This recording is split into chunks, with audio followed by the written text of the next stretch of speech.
Hi, I'm Josef Rowe, and I will be doing characters, elements of Hearn's writing, and the theme for his Chita. So our first character in our story is Felu Viasca. He's a well-known Spanish fisherman. He's described early as pretty well off. He's fairly wealthy. He's married to Carmen Viasca, and he is very heroic. He's kind of spontaneous, but when he sees Zuzun, a child floating on a desk, he sees her blonde hair, he jumps in immediately and just rescues her.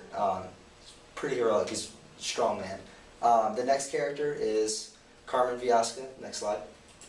Felu and Carmen met in Barcelona, and she's pretty super religious. All she talks about really for the first half of the story is a waxen Indian doll that reminds her in her dreams of her dead child called Chita. She's also a little submissive. When she's all riled up, all Felu has to do is tell her to go to bed, and her being accustomed to listening to him will just forget her worries and go to bed. The next character is Captain Harris. He's a fairly minor character. He's a captain out of New Orleans. He's the English speaker. He came with a bunch of men to Felu's house to find the identity of Zuzun. A more important character is La Rousselle. He's described as having a sinister face, but he's the only one out of all of Captain Harris's men who is able to interact with Zuzun. Later, I'll talk about it later, but there's a little bit of Darwinian undertone in Zuzun and La Rousselle's interaction. And the next character is Zuzun. Her real name is Eulalie, and she, like I said earlier, was spotted by Felu Viasca by her blonde hair while she was floating down the hurricane-ridden waters. And she's very shy, and like I said earlier, she's the only one, the only one she ever wants to talk to is La Rousselle.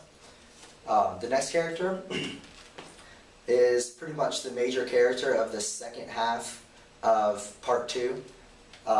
He's a doctor from New Orleans, and we see him initially as he's stumbling upon his epitaph, where he learns that his wife Adele has died in the hurricane, which is 6 months ago. The story fast forwards 6 months, and the epitaph also says that his daughter Eulalie is also dead, which we know to be false. We also witness him go to New Orleans, and he is very distraught at the fact that people are in his home, people are already divvying up his estate. People are just trying to people have moved on and are not really looking forward, or they are apprehensive at best at his return.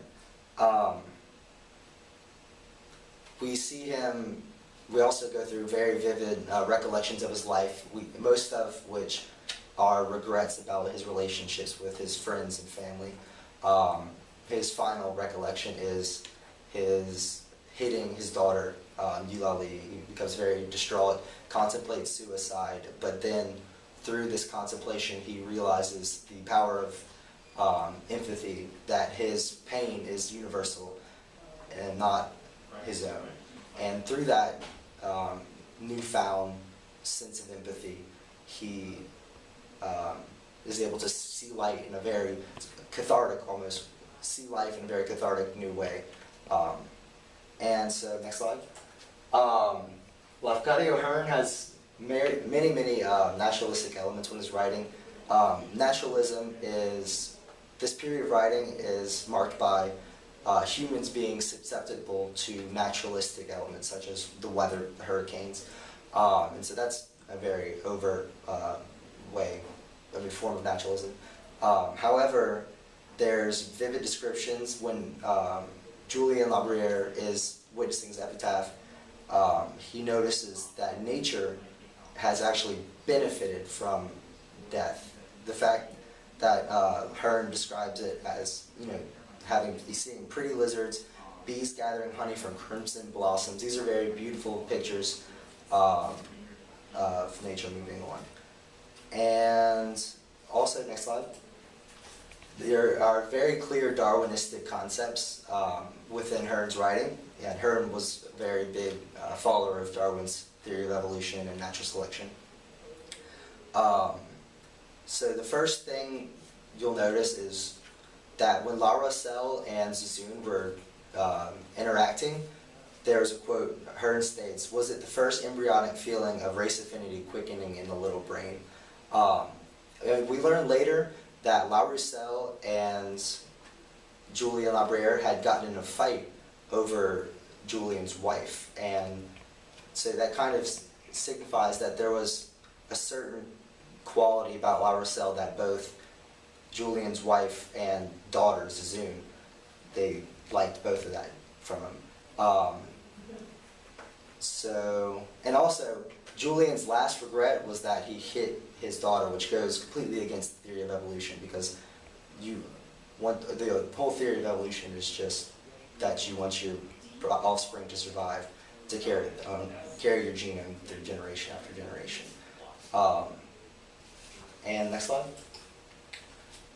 Finally, the theme of this story is that once you abolish your ego, you can see light in a new way. There's this very, very powerful quote at the very end, right as he is seeing light in a new light, which is, "Suicide is not a coward, he is an egotist."